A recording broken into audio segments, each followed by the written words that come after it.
Marilah kita mengucapkan syukur kepada Allah yang Maha Kasih yang telah menghantarkan kita memasuki minggu ke-8 setelah Trinitatis. Terpujilah Allah di semua hidup kita dan kiranya Dia mendahului seluruh langkah kita. Janganlah berhenti memuji dan memuliakan Dia supaya Dia meluruskan jalan kita. Pujilah Tuhan, hai jiwaku, dan janganlah lupakan segala kebaikan-Nya. Marilah kita memuji Allah sebab Dialah yang meluruskan langkah kita. Topik minggu kita hari ini memanggil kita untuk melawan suap dan korupsi. Marilah kita mempersiapkan hati dan pikiran kita untuk menerima panggilannya. Kita satukan hati dan pikiran kita dalam persekutuan yang kudus. Kita bernyanyi. Kita bernyanyi dari buku Ende atau buku nyanyian nomor 257 ayat 1 dan ayat 6.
Di dalam nama Allah Bapa dan nama anaknya Tuhan Yesus Kristus dan nama Roh Kudus yang menciptakan langit dan bumi. Amin. Sehingga hidupmu layak di hadapannya serta berkenan kepadanya dalam segala hal. Dan kamu memberi buah dalam segala pekerjaan yang baik dan bertumbuh dalam pengetahuan yang benar tentang Allah. Beribadalah kepada Tuhan dengan sukacita. Datanglah ke hadapannya dengan sorak-sorai. Haleluya. Haleluya.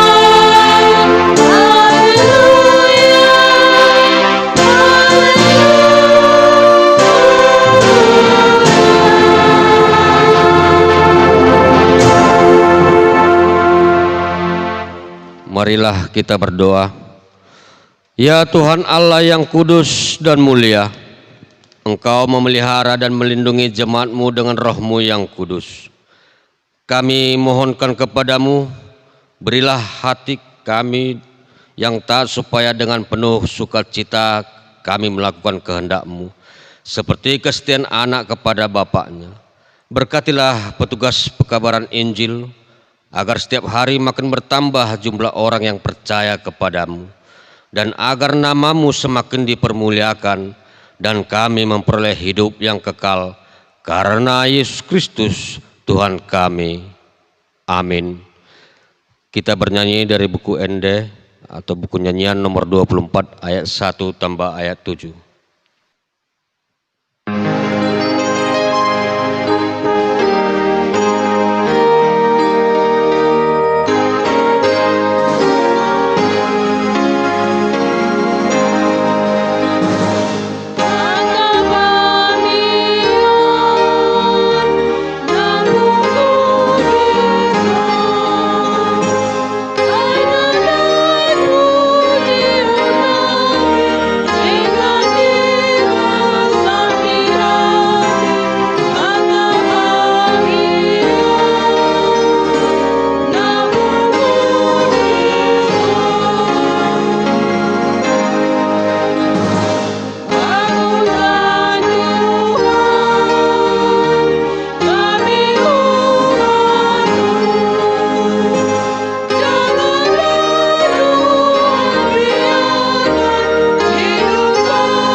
hukum Tuhan yang ditetapkan pada kita pada hari Minggu yang ke-8 setelah Trinitatis hari ini, yaitu titah ke-8, dan maksudnya demikian.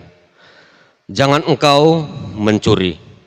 Maksudnya adalah kita harus takut serta kasih kepada Allah. Sebab itu jangan kita mencuri uang atau harta sesama manusia, atau mempergunakan tipu daya menjatuhkan usaha atau niaga sesama manusia untuk kepentingan kita. Kita harus membantu memajukan usaha mereka serta memeliharanya. Demikian hukum Tuhan. Marilah kita berdoa memohon kekuatan dari Allah kita. Ya Tuhan Allah, kuatkanlah kami untuk melakukan yang sesuai dengan hukum-Mu. Amin. Kita bernyanyi dari buku Ende atau buku nyanyian nomor 165 ayat 1 dan ayat 3.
Marilah kita berdoa memohon pengampunan dosa kita kepada Tuhan.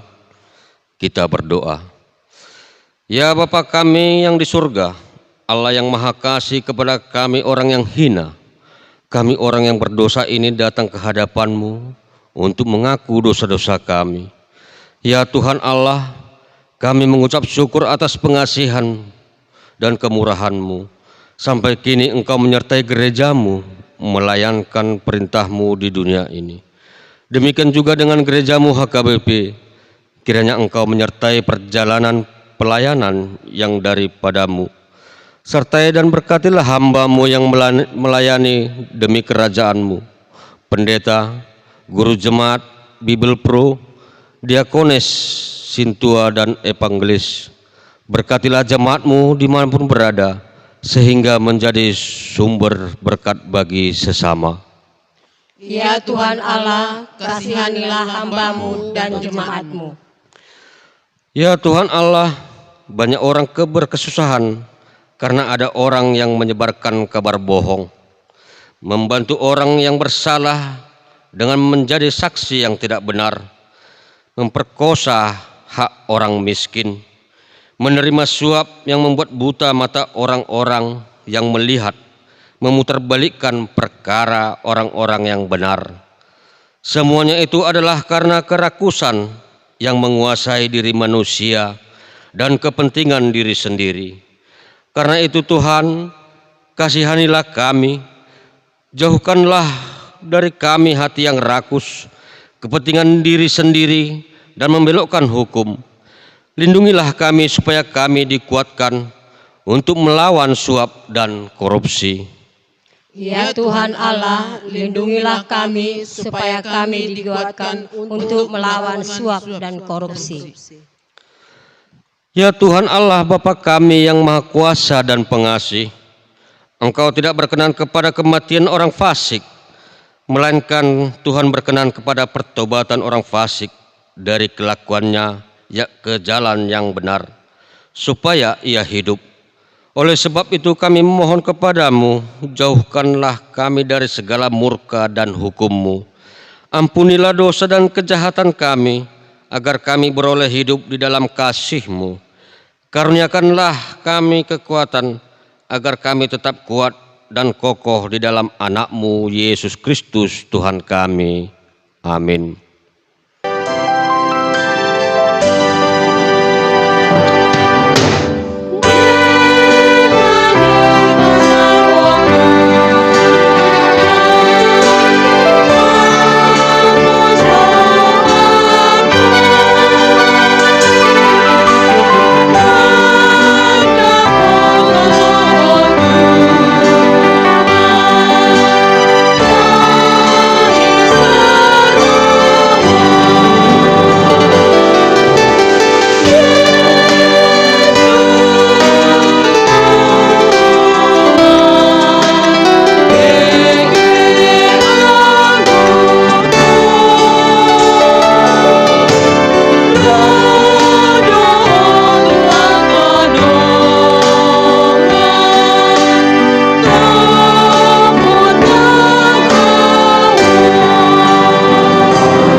Janji Tuhan akan keampunan dosa kita. Demikianlah firman Tuhan, janganlah takut, sebab aku telah menebus engkau. Aku telah memanggil engkau dengan namamu. Engkau ini kepunyaanku. Kemuliaan bagi Allah di tempat yang maha tinggi. Amin. Kita bernyanyi dari buku Ende atau buku nyanyian nomor 223 ayat 1 dan ayat 2.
Firman Tuhan yang ditetapkan menjadi epistel pada minggu ke-8 setelah Trinitatis tertulis dalam Kisah Para Rasul 5 ayat 1 sampai ayat 11.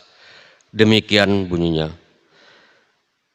Ada seorang lain yang bernama Ananias, ia beserta istrinya Safira menjual sebidang tanah. Dengan segenggam istrinya, ia menahan sebagian dari hasil penjualan itu dan sebagian lainnya dibawa dan diletakkannya di depan kaki rasul-rasul. Tetapi Petrus berkata, Ananias, mengapa hatimu dikuasai iblis, sehingga engkau mendustai Roh Kudus dan menahan sebagian dari hasil penjualan tanah itu? Selama tanah itu tidak dijual, bukankah itu tetap kepunyaanmu? Dan setelah dijual, bukankah hasilnya itu tetap dalam kuasamu? Mengapa engkau merencanakan perbuatan itu dalam hatimu? Engkau bukan mendustai manusia, tetapi mendustai Allah. Ketika mendengar perkataan itu, rebahlah Ananias dan putuslah nyawanya. Maka sangatlah ketakutan semua orang yang mendengar hal itu. Lalu datanglah beberapa orang muda, mereka mengampuni mayat itu, menyusungnya keluar dan pergi menghuburnya. Kira-kira 3 jam kemudian masuklah istri Ananias, tetapi ia tidak tahu apa yang terjadi. Kata Petrus kepadanya, katakanlah kepadaku, dengan harga sekian tanah itu kamu jual. Jawab perempuan itu, betul sekian. Kata Petrus, mengapa kamu berdua sepakat untuk mencobai roh Tuhan? Lihatlah, orang-orang yang baru mengubur suamimu berdiri di depan pintu, dan mereka akan mengusung engkau juga keluar. Lalu rebahlah perempuan itu seketika juga di depan kaki Petrus dan putuslah nyawanya. Ketika orang-orang muda itu masuk, mereka mendapat dia sudah mati. Lalu mereka mengusungnya keluar dan menguburnya di samping suaminya. Maka sangat ketakutanlah seluruh jemaat dan semua orang yang mendengar hal itu. Demikian firman Tuhan. Berbahagialah yang mendengarkan firman Tuhan serta memeliharanya dalam hatinya. Amin. Kita bernyanyi dari buku Ende atau buku nyanyian nomor 690 ayat 1 dan ayat 3.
Marilah kita bersama-sama mengaku iman kepercayaan kita sebagaimana teman-teman seiman di seluruh dunia.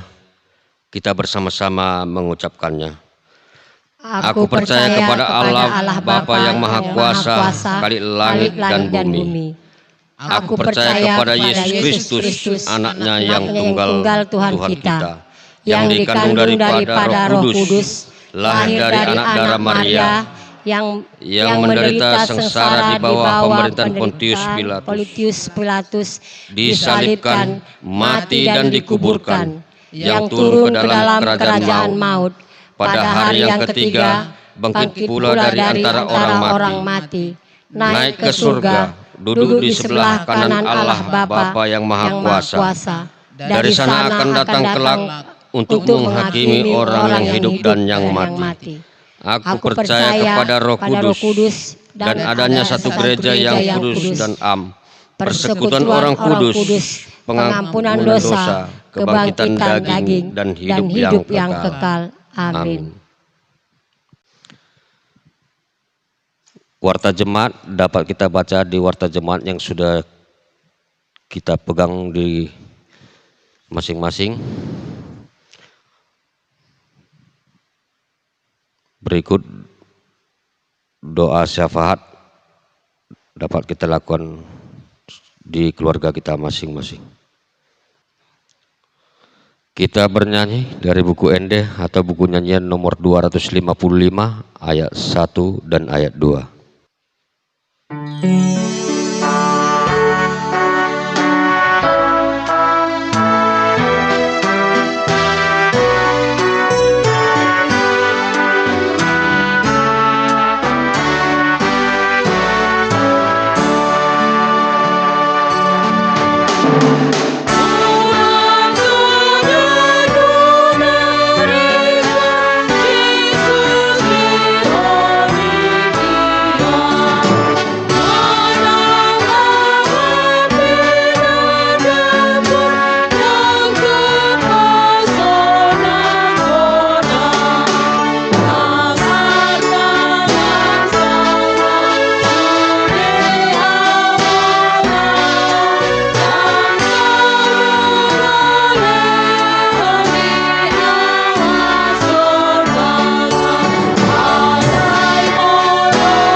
Marilah kita berdoa.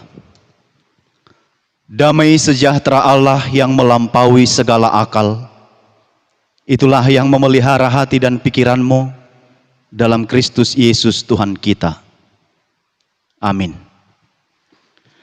Bapak, Ibu, dan Saudara yang terkasih dalam nama Tuhan Yesus Kristus, firman Tuhan bagi kita pada ibadah Minggu ke-8 setelah Trinitatis pada hari ini tertulis dalam kitab Keluaran pasal 23 ayat 1 sampai ayat 9. Keluaran 23 ayat 1 sampai 9 demikian. Janganlah engkau menyebarkan kabar bohong, janganlah engkau membantu orang yang bersalah dengan menjadi saksi yang tidak benar. Janganlah engkau turut-turut kebanyakan orang melakukan kejahatan. Dan dalam memberikan kesaksian mengenai sesuatu perkara, janganlah engkau turut-turut kebanyakan orang membelokkan hukum. Juga janganlah memihak kepada orang miskin dalam perkaranya. Apabila engkau melihat lembu musuhmu atau keledainya yang sesat, maka segeralah kau kembalikan binatang itu. Apabila engkau melihat rebah keledai musuhmu karena berat bebannya, maka janganlah engkau menolongnya. Haruslah engkau rela menolong dia dengan membongkar muatan keledainya. Janganlah engkau memperkosa hak orang miskin di antaramu dalam perkaranya. Haruslah kau jauhkan dirimu dari perkara dusta. Orang yang tidak bersalah dan orang yang benar tidak boleh kau bunuh. Sebab aku tidak akan membenarkan orang yang bersalah. Suap janganlah kau terima, sebab suap membuat buta mata orang-orang yang melihat dan memutarbalikkan perkara orang-orang yang benar. Orang asing janganlah kamu tekan, karena kamu sendiri telah mengenal keadaan jiwa orang asing, sebab kamu pun dahulu adalah orang asing di tanah Mesir. Demikian firman Tuhan. Bapak, Ibu, dan Saudara yang terkasih dalam Kristus Yesus, pada kondisi dan zaman yang sekarang ini, banyak orang yang mengatakan bahwa kasih itu, kepedulian terhadap sesama itu semakin memudar. Lam ngali holongi, katanya begitu. Apakah yang membuat dan apakah yang menyebabkan kenapa terjadi hal yang demikian? Kenapa kepedulian terhadap orang lain juga semakin berkurang? Cara kita untuk mengingatkan orang yang bersalah juga, kita zaman ini sudah pintar mempraktekkan kehidupan yang cuek, tidak peduli dengan orang lain. Sebab terkadang jika diingatkan, pengaruhnya kepada kita. Atur aja dirimu, kau aja belum kau atur, tarhona mengurusi orang lain, begitu. Lalu kalau demikian keadaan dan kondisinya, akan semakin bagaimanakah dunia? Akan semakin bagaimanakah keadaan manusia di masa yang akan datang? Walaupun kita katakan kalau kita mengasihi dan peduli kepada orang lain, bukan berarti semua yang dilakukan oleh orang lain itu benar. Tetapi bentuk dari kasih kita kepada orang lain, bentuk kepedulian kita kepada orang lain juga adalah ketika orang lain, ketika teman, ketika keluarga kita itu melakukan hal yang jahat, melakukan ketidakbenaran, maka bentuk dari solidaritas dan pertemanan adalah ketika kita mau mengingatkan dan peduli kepadanya. Oleh karena itu, Bapak Ibu, dalam firman Tuhan ini kita akan diingatkan, akan memberikan pelajaran yang sangat berharga bagi kita. Secara khusus dalam pasal yang ke-23 ini menunjukkan bagaimanakah seharusnya hidup dari anak-anak Tuhan, hidup orang-orang yang mengasihi Tuhan, yang menaati perintah dan firman Tuhan. Hal itu akan terlihat dari bagaimana mereka menjaga setiap tindak tanduknya, menjaga setiap perangainya, menjaga setiap bagaimana cara hidupnya di dalam kehidupan sehari-hari. Juga termasuk bagaimana dia menjaga kata-katanya, ucapannya, kalimatnya, dan apapun yang dia lakukan dalam kehidupannya. Itu menunjukkan bahwa kita ini adalah anak-anak Tuhan. Menjauhkan ucapan kita dari ucapan-ucapan bohong, kebencian, hoax, gosip, atau yang memicu perkelahian, pertengkaran, percekcokan antar sesama, percekcokan antar golongan kepercayaan yang berbeda. Lalu bagaimanakah sikap terhadap orang lain? Bagaimanakah kita dapat menghargai setiap orang? Bagaimana kita menghargai hak-hak setiap orang? Sebab dalam firman ini dengan sangat jelas dikatakan bahwa firman ini adalah mengenai hak-hak asasi manusia. Dalam bahasa Batak disebutkan patik na soja dimardikan. Itulah firman hari ini. Bagaimana kasih kita, bagaimana melakukan satu tindakan tidak pandang rupa, tidak pandang muka, tidak karena hubungan kedekatan emosional, kedekatan kekeluargaan, kedekatan persaudaraan, karena hubungan darah dan sebagainya. Tetapi satu hal yang pasti, kebenaran itu harus tetap ditegakkan dan dilakukan. Jadi banyak orang yang buta melakukan kebenaran karena itu adalah keluarganya. Walaupun salah, tetap dibela. Jadi firman ini mau mengajak kepada kita, setiap hak manusia boleh dibela, tetapi kebenaran harus selalu ditegakkan. Jadi walaupun dia adalah bagian dari keluargaku, walaupun dia adalah bagian dari hubungan darah kita, walaupun dia adalah saudara kita, teman akrab kita, teman dekat kita, kalau memang dia salah, katakan yang salah itu salah, yang benar itu benar. Jangan terbalik. Ada orang yang membengkokkan yang sudah lurus dan meluruskan yang bengkok. Kalau sudah begini keadaan dan kondisinya, maka akan semakin bagaimanakah dunia yang sedang kita tempati ini? Akan semakin bagaimanakah kehidupan manusia di masa yang akan datang?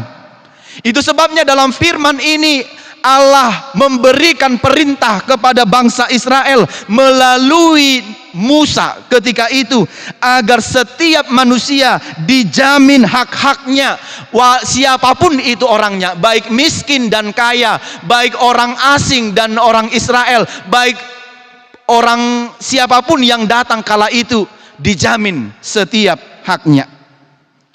Sebisanya kita harus melakukan yang terbaik sebaik-baiknya bagi orang lain. Sadenggan didengganna tuhalakna asing dalam hidup dan setiap apa yang dia lakukan. Oleh karena itu, yang pasti firman ini mau mengajak kita bagaimana manusia itu harus hidup dalam kebenaran. Jangan tinggal di dalam kejahatan. Itu yang kita lihat dalam Keluaran pasal 23 ayat 1 sampai ayat 9 ini. Setiap orang dijamin hak-hak mereka sebagai bangsa Tuhan, sebagai umat Tuhan, dan sebagai orang asing. Karena itu Bapak, Ibu, dan Saudara yang terkasih dalam Kristus Yesus, dalam muatan khotbah ini juga kita akan melihat bagaimana sikap kita, bagaimana perlakuan kita, dan apakah yang harus kita lakukan kepada sesama kita. Dan jangan pernah menganggap sepele orang lain. Tetapi dalam firman ini sangat penting mendapat perhatian yang khusus bagi kita, supaya kita juga mawas diri, menjaga sikap dan menjaga perlakuan kita di hadapan Tuhan. Karena itu paling sedikit ada 3 hal yang mau ditekankan oleh firman ini bagi kita. Yang pertama adalah janganlah menyebarkan berita bohong. Itu tadi peringatan yang pertama pada ayat yang pertama di sini. Bagaimana supaya menjamin hak-hak orang lain dan menjaga hak orang lain serta menjaga kebersamaan dalam keutuhan, solidaritas dan persaudaraan.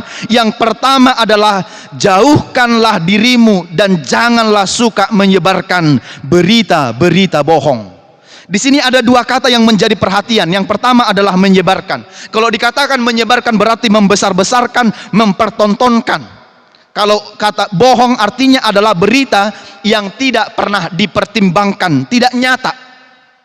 Sesuai dengan arti dari hukum Taurat yang ke-9, itu dengan jelas dikatakan, si apina dodongan jolma molo sotakas dope binoto salana holan na dengganido si pabuabuaon.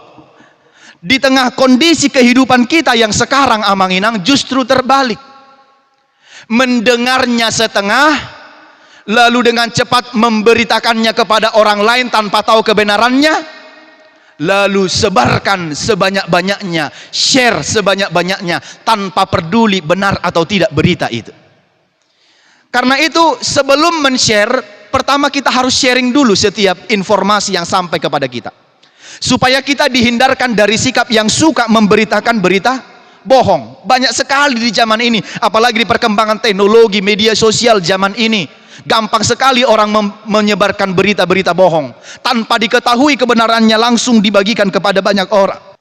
Ada kesaksian-kesaksian palsu yang tidak masuk akal yang langsung disebarkan kepada banyak orang. Jadi dalam hal ini, dalam tindak penyebaran berita-berita bohong ini ada 3 bentuk amanginang. Yang pertama, ada tipe orang yang dia sendiri pembuat berita bohong. Yang kedua, ada kita penerima berita bohong dari orang lain. Yang ketiga, ada kita menjadi penyebar berita bohong itu sendiri, membesar-besarkan. Dari ketiga tipe ini, yang mana kita paling dominan? Sebaiknya yang 3 ini tidak ada pada diri kita. Penerima, penyebar, atau bahkan kita yang menjadi pembuat. Ini bahaya. Apalagi kalau kita pembuat, lalu kita sebarkan, lalu kita atau penerima berita bohong dari orang lain langsung kita sebarkan.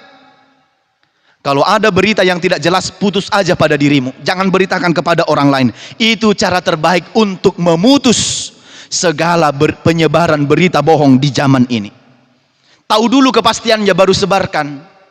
Jangan disebarkan dulu baru cari kepastiannya.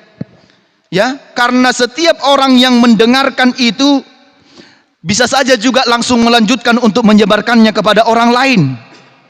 Padahal di dalamnya adalah berita bohong, berita palsu. Sekali lagi, janganlah kita pencipta atau sumber pertama dari berita bohong itu. Saat kita menerima berita, kita tidak perlu menelan bulat-bulat, tetapi saring lebih dahulu. Apakah akibatnya jika aku memberitakan berita bohong? Apakah akibatnya ketika aku mengucapkan saksi dusta yang tidak benar? Tahan pada dirimu sendiri. Jangan langsung suka memberitakan berita itu tanpa kita tahu kebenarannya. Itu yang menjadi pergumulan kita, tantangan kita di perkembangan teknologi di zaman ini. Ya, berita itu kan, ucapan itu kadang saya ibaratkan seperti memasak ikan arsik. Kadang ikannya lebih sedikit daripada uram-uram atau bumbunya. Uram-uramnya yang lebih dahulu sampai kepada orang lain, tapi ikannya tidak. Berita bohong itu juga begitu. Hanya didengar setengah lalu langsung beritakan kepada orang lain. Tapi intinya tidak tahu. Hindarkan diri kita dari sini. Sebab ketika kita membicarakan satu hal amanginang, kita memberikan satu berita informasi, ingatlah, setiap ucapan yang keluar dari mulut kita itu bukan milik kita lagi, tetapi sudah menjadi milik orang lain. Ucapan itu seperti kertas yang diterbangkan oleh angin. Sekali kita ucapkan tidak akan pernah kembali kepada kita, tapi dituntut pertanggungjawabannya, benar atau tidak apa yang kita ucapkan itu. Yang berikut di sini dikatakan, jangan membantu orang yang bersalah. Dalam hal kebenaran kita harus konsisten menegakkannya. Dikatakan di situ amanginang, menyalahkan orang yang salah dan membenarkan orang yang benar, harusnya demikian. Jangan sebaliknya. Membenarkan orang yang salah dan menyalahkan orang yang benar. Di zaman ini itu bisa terjadi. Karena apa? Ada sesuatu yang mau dilihat dari situ. Soal kebenaran tidak bisa pandang muka. Itu sebabnya dikatakan tadi, jangan membantu orang yang bersalah. Soal kebenaran itu tidak bisa pandang muka, tidak bisa melihat-lihat keadaan. Karena dia kaya aku bela aja, karena dia punya banyak uang aku bela. Kaya atau miskin, ada hubungan keluarga atau tidak, hubungan kekerabatan atau tidak, kebenaran itu harus tetap ditegakkan. Yang salah itu salah dan yang benar itu harus benar. Kalau ya katakan ya, kalau tidak katakan tidak, selebihnya berasal dari si jahat, berasal dari iblis. Memang kita sering diperhadapkan dengan pertemanan, dengan orang-orang yang dekat dengan kita ketika kita bermaksud untuk menegakkan kebenaran. Tapi peganglah prinsip yang benar itu benar dan yang salah itu salah. Junjung tinggi kebenaran. Yang berikut juga dikatakan, jangan ikuti kebanyakan orang melakukan kejahatan dan membelokkan hukum. Ini, jangan mudah terpengaruh. Jangan mudah ikut-ikutan berbuat yang belum tentu kita ketahui kebenaran atau salahnya. Apalagi kebenaran persoalan yang menyangkut hukum. Ya, perbuatan ini perlu dulu kita harus hati-hati, harus teliti supaya kita jangan menjadi korban. Itu yang pertama. Yang kedua, Bapak Ibu, disebutkan di sini adalah satu kejahatan jika kita sudah tahu melakukan yang baik tetapi kita tidak melakukannya. Itu juga kejahatan. Kalau kita sudah tahu itu yang baik tetapi kita tidak melakukannya, ingatlah itu juga adalah bentuk kejahatan. Itu sebabnya pada ayat yang berikut dikatakan, jangan memihak kepada orang miskin dalam perkaranya dan jangan memperkosa hak orang miskin. Jangan memperkosa hak orang miskin. Bapak, Ibu dan Saudara yang terkasih dalam Kristus Yesus, dalam banyak hal kita diajarkan untuk menolong orang miskin. Tetapi dalam hal terjadinya perlakuan yang tidak baik dalam diri orang miskin, kita diingatkan bahwa kita tidak boleh memihak atau tidak boleh membenarkan orang miskin yang bersalah. Sekali lagi saya harus tekankan, tidak boleh memihak dan membenarkan orang miskin yang bersalah. Jangan karena dia miskin maka seenaknya berbuat jahat, tidak boleh. Terjadi pembenaran hanya karena status sosialnya miskin, itu bertentangan dengan kehendak Allah. Lalu kita membela-bela dia walaupun dia sudah salah karena kemiskinannya, lalu kita bela-bela, tidak boleh. Dalam firman ini dengan jelas dikatakan, walaupun dia miskin, kalau dia melakukan kejahatan, dia harus tetap berlaku hukum yang terjadi pada dia. Jangan sok membela. Dan yang miskin secara materi ini pun dan ekonomi ini pun, jangan karena kemiskinannya lalu berbuat sesuai dengan apa maunya, toh nanti aku akan dibela, tidak boleh juga. Justru harus menjaga dirinya supaya dia tidak melakukan tindak kejahatan dan tidak melakukan hal-hal yang tidak berkenan di hadapan Tuhan. Itu yang harus kita lakukan. Jadi pembenaran terhadap orang miskin yang jelas bersalah itu berlebihan, tidak seturut dengan kehendak Allah. Karena itu hindarkanlah pandangan bahwa setiap perkara yang dihadapi oleh orang miskin itu dengan orang kaya, karena dia miskin dan dia otomatis benar, karena dia kaya dia otomatis salah, atau karena dia kaya dia otomatis benar, itu juga tidak boleh. Tapi yang perlu adalah, kalaupun dia miskin dia salah, berlaku hukum. Kalau dia kaya dia juga melakukan kesalahan, berlaku hukum kepadanya. Bukan seperti yang sedang terjadi. Hukum itu selalu tumpul ke atas dan runcing ke bawah. Tapi dalam firman Tuhan ini, tetapi selanjutnya dalam ayat 6 diingatkan agar tetap menjaga hak-hak orang miskin. Tadi soal hukum kita harus menegakkan kebenaran. Tetapi soal hak-hak orang miskin, janganlah memperkosa dan menindas hak orang miskin. Berlaku baiklah terhadap semua orang, baik miskin ataupun kaya. Kita harus punya iman yang teguh supaya kita juga mampu menolong orang-orang miskin ini. Itu yang disampaikan dalam firman ini. Dalam soal hukum kita harus menegakkan kebenaran, tetapi dalam soal hak-hak asasinya, apa yang perlu dibantu kita harus bantu dia. Jadi supaya jangan dia sampai akibat dari keadaan ekonominya sampai dia melakukan tindak kejahatan untuk memenuhi kebutuhan sehari-harinya dan memenuhi kebutuhan perutnya, maka inilah yang perlu kita lakukan. Menolong mereka, membantu mereka agar jangan sampai berbuat jahat demi memenuhi kebutuhan perutnya atau memenuhi kebutuhan sehari-hari. Yang berikut dikatakan pada ayat yang ke-7c, janganlah membunuh. Ini didukung dari titah yang ke-6, supaya jangan membunuh. Bapak Ibu, yang dimaksud dalam firman ini adalah bukan hanya membunuh secara fisik, tetapi adalah satu tindakan pembunuhan jika kita merusak pekerjaan orang lain. Ya. Melakukan hal yang tidak baik terhadap kehidupan orang lain. Karena pekerjaannya itu kan bagian dari hidup dia. Jadi termasuk tindakan pembunuhan kalau kita merusak sumber kehidupan orang lain, merusak karir orang lain, merusak pekerjaan dan talenta orang lain, merusak sumber nafkah orang lain, itu termasuk pembunuhan. Itu secara tidak langsung dia mau stop sumber kehidupannya supaya orang lain itu mati, itu salah. Maka pembunuhan tidak saja hanya persoalan fisik langsung membunuh secara langsung begitu, tetapi pembunuhan juga adalah ketika ada orang lain yang bermaksud untuk merusak sumber nafkah dan sumber kehidupan orang lain.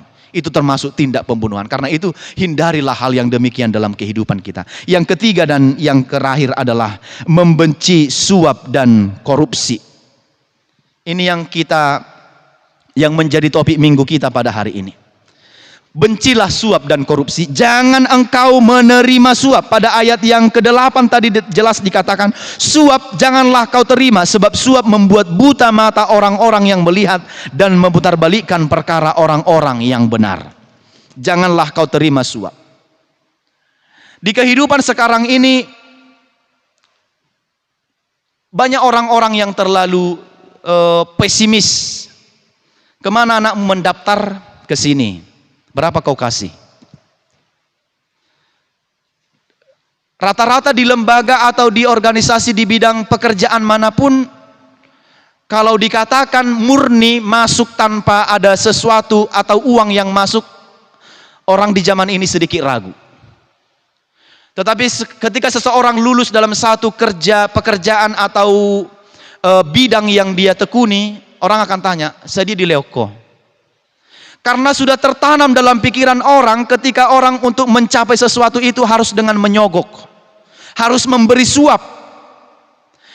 Firman ini dengan tegas dan keras mengatakan, janganlah kau terima suap atau janganlah kau lakukan korupsi.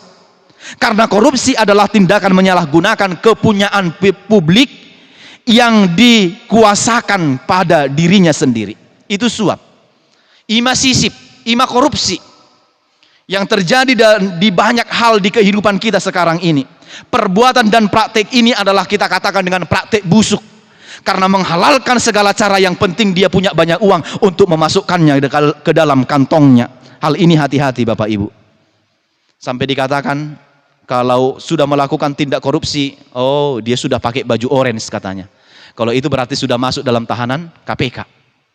Sampai dibentuk satu lembaga untuk hal ini, tapi lihatlah kenyataannya, tetap aja masih banyak juga. Tapi setelah lembaga itu dibentuk di negara kita, sedikit demi sedikit sudah semakin berkurang, walaupun belum tuntas.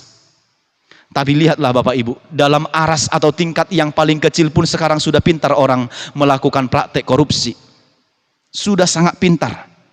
Tapi saya mau katakan, sepintar apapun orang menutup-nutupi kesalahannya, menutup-nutupi tindak kejahatan suap korupsi yang dia lakukan, ingatlah bahwa Tuhan tetap melihat setiap tindakan yang dilakukan oleh manusia di dunia ini.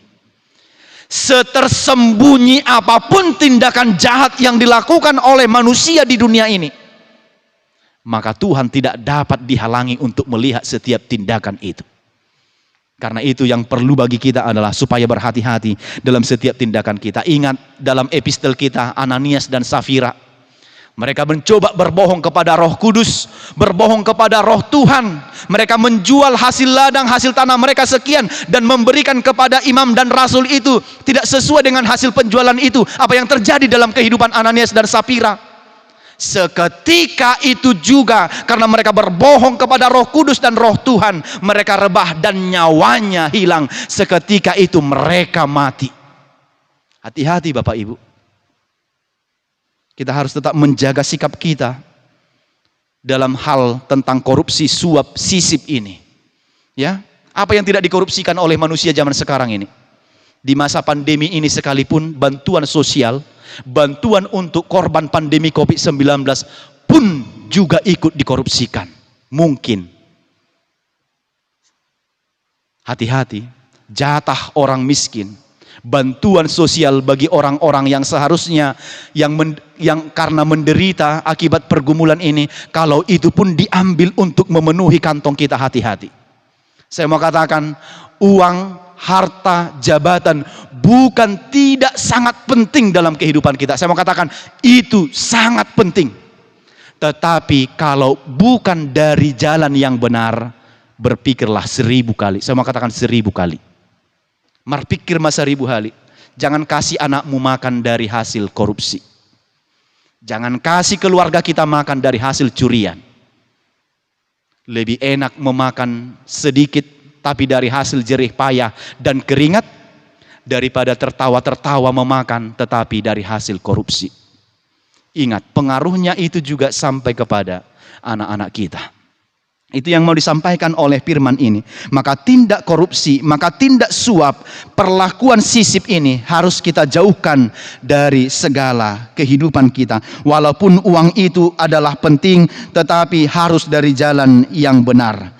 Jangan kita melakukan hal apapun, menghalalkan segala cara demi mendapat uang sampai kita buta, punya mata tapi buta, punya hati alai mago rohana, ya, punya telinga tetapi tidak mendengar. Janganlah sampai menjadi orang yang seperti ini kita, hanya karena persoalan uang, persoalan harta. Memang tidak akan pernah cukup.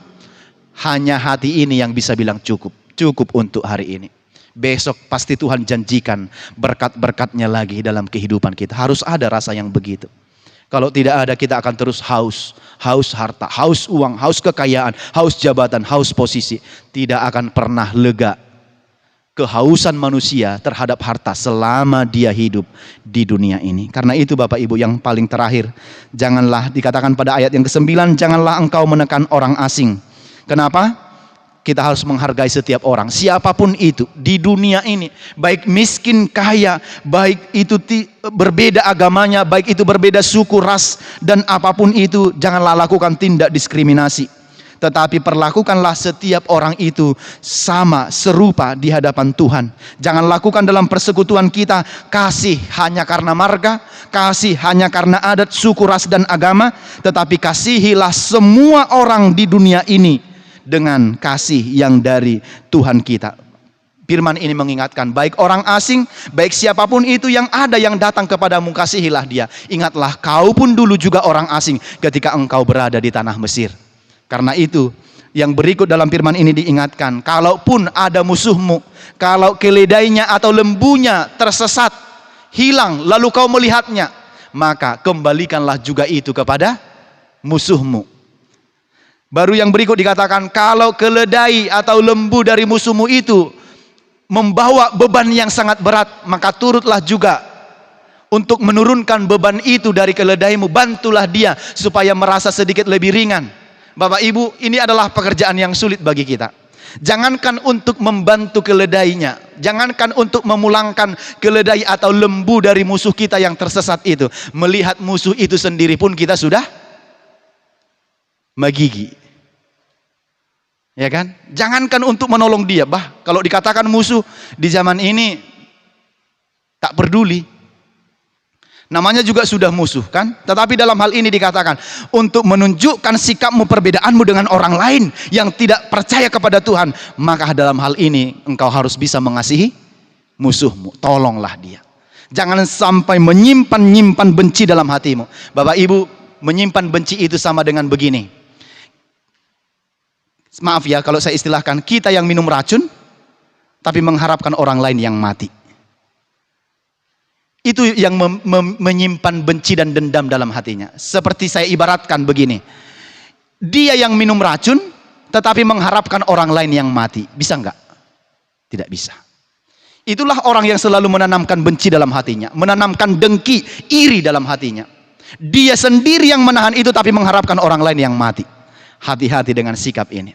Karena itu dikatakan sekali lagi dalam firman ini, lakukanlah segala apa yang terbaik dalam kehidupan kita, terlebih di hadapan Tuhan. Dan apa yang bisa kita lakukan, hindarkan sikap yang tidak baik, hindarkan sikap-sikap yang negatif.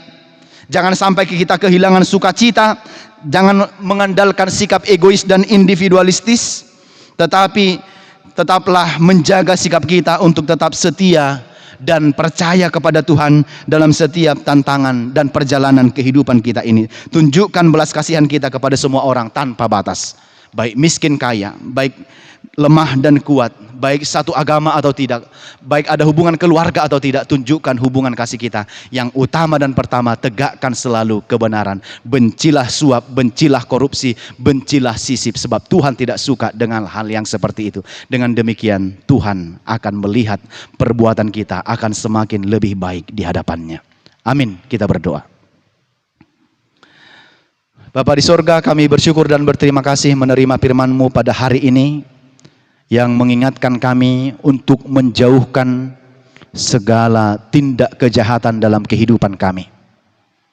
Menjauhkan, membenci sikap suap dan korupsi, atau tindak kejahatan apapun, bahkan untuk menyebar berita-berita bohong, hoax, yang belum jelas kebenarannya. Dan Engkau juga mengajarkan kami supaya menegakkan kebenaran.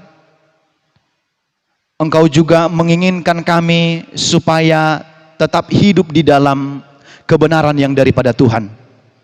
Ya Tuhan, tolonglah kami agar kami dapat melakukan firman-Mu itu dalam kehidupan kami. Jauhkan dari kami sikap-sikap jahat atau sikap yang tidak seturut dengan kehendak-Mu, yang dapat mendukakan hati-Mu. Tapi tolonglah kami untuk semakin lebih baik. Seiring dengan pertambahannya waktu, kami mohon, kami mau dibimbing oleh Tuhan untuk bersikap semakin lebih baik di hadapan-Mu. Terima kasih untuk firman-Mu yang sudah kami dengarkan pada hari ini. Tolonglah kami melakukannya di dalam kehidupan kami dan mengimaninya juga sebagai orang-orang yang percaya yang telah Engkau tebus di dalam darah anak-Mu Yesus Kristus. Berkatilah juga seluruh umat-Mu, jemaat-Mu yang beribadah pada hari ini di rumah mereka masing-masing. Bantu, tolong, dan lindungilah semua jemaat-Mu, agar dengan pertolongan dan kasih setia-Mu, mereka dapat melakukan firman-Mu dalam kehidupan mereka, dapat membenci sikap-sikap jahat, dan selanjutnya melakukan hal-hal yang baik dalam kehidupan mereka, sebagai buah dan bukti penebusan-Mu di dalam kehidupan kami. Bapa, kami juga berdoa untuk kondisi bangsa dan negara kami, yang masih tetap bergumul dalam kondisi keadaan karena pandemi COVID-19. Bapa, Engkaulah yang menjadi pertolongan dan sumber kekuatan kami.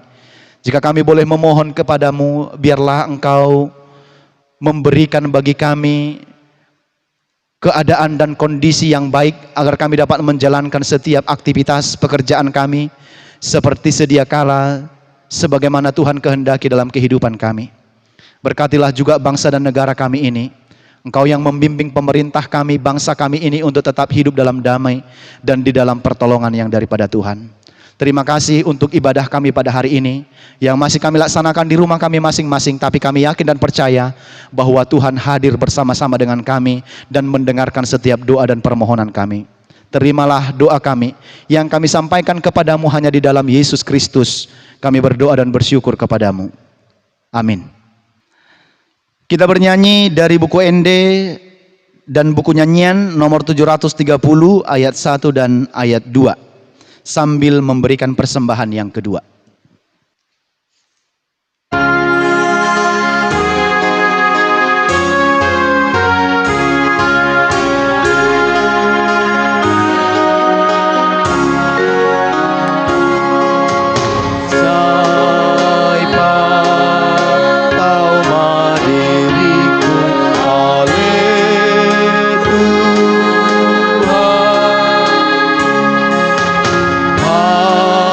Bapa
Dengan firman Tuhan kita telah diingatkan untuk melawan suap dan korupsi.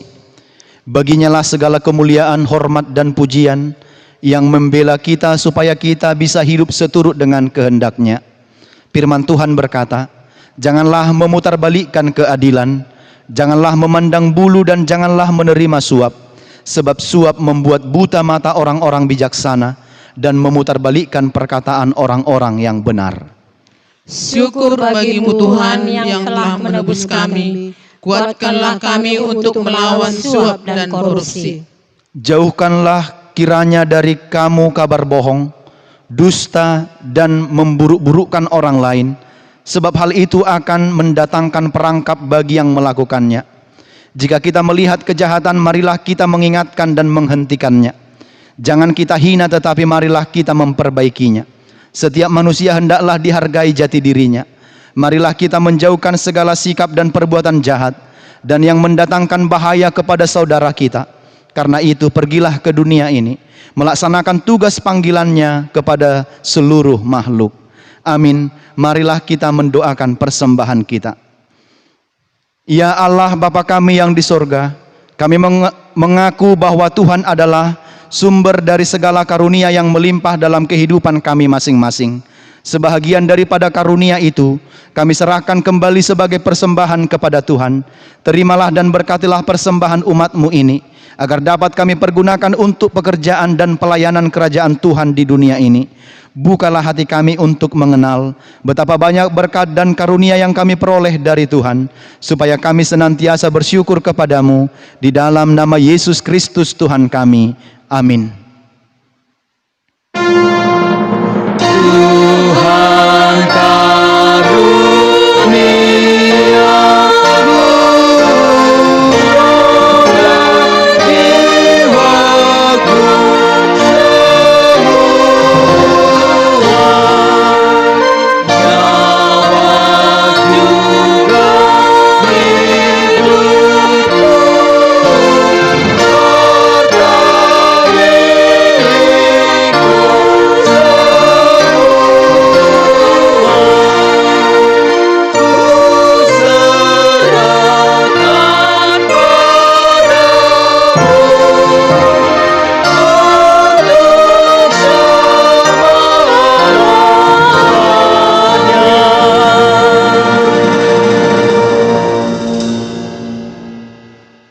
Bapa kami yang di sorga, dikuduskanlah namamu.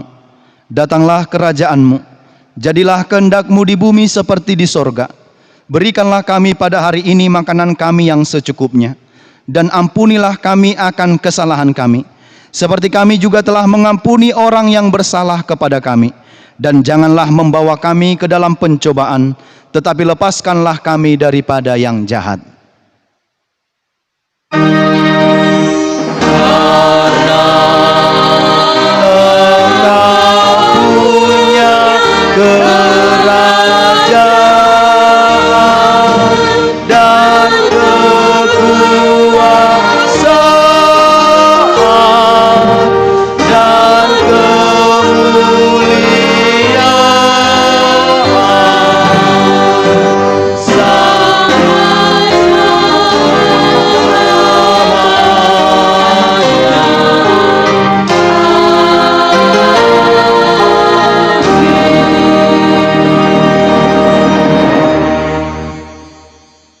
Pulanglah dengan damai sejahtera dan terimalah berkat dari Tuhan.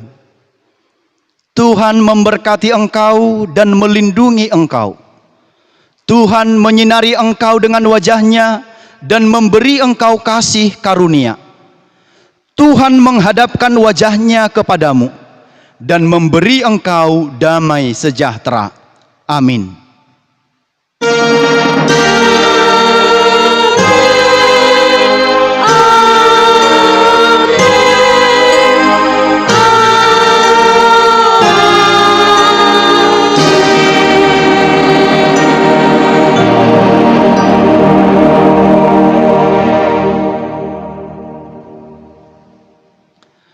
Amang Inang dan saudara-saudari yang terkasih dalam Kristus Yesus, kami yang bertugas pada ibadah Minggu pada hari ini mengucapkan selamat hari Minggu bagi kita semua.